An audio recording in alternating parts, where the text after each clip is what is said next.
How to make perfect at makinis na kutsinta. For today's video, gagawa tayo ng ating kutsinta na paborito natin.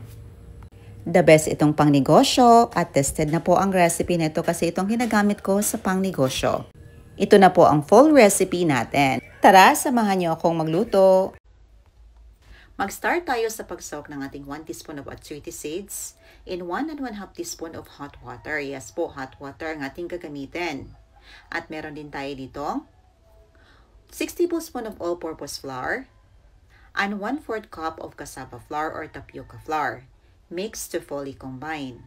At sa isang bowl, maglagay tayo ng 3/4 cups of warm water. At i-add din natin ng 6 tablespoon of brown sugar. Ang measurement sa sugar na ito ay saktong sa tamis, but kung gusto niyo mas maging matamis pa, mag-add kayo ng sugar.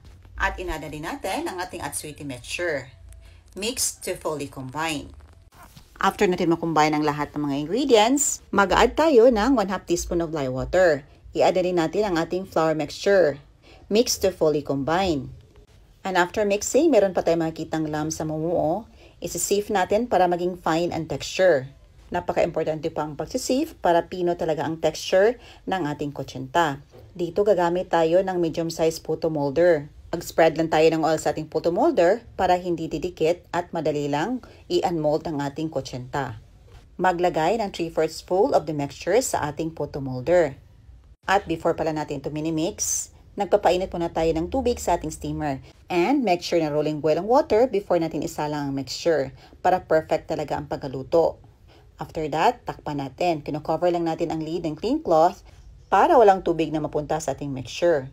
Steam for 20 to 25 minutes over low to medium heats. Yes, low to medium heat lang para walang butas na mamumuo sa ating kutsinta. Ito toothpick test natin and after it comes out clean, that means luto na.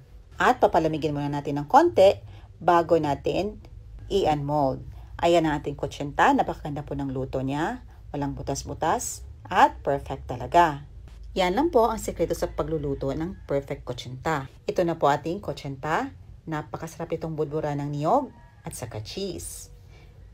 Sa mga nagtatanong kung pwede bang walang lihiya, yes po pwede, but magkaiba ang texture ng ating kutsinta. Ang lihiya is nagbibigay ng springy texture ng ating niluluto. Ito na, tinikpan na natin at perfect talaga ang timpla at sakto lang ang tamis niya.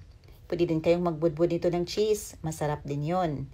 Thank you so much for watching. Hoping nyo subukan mga mommies and see you on my next vlog. God bless you all and stay safe. Enjoy!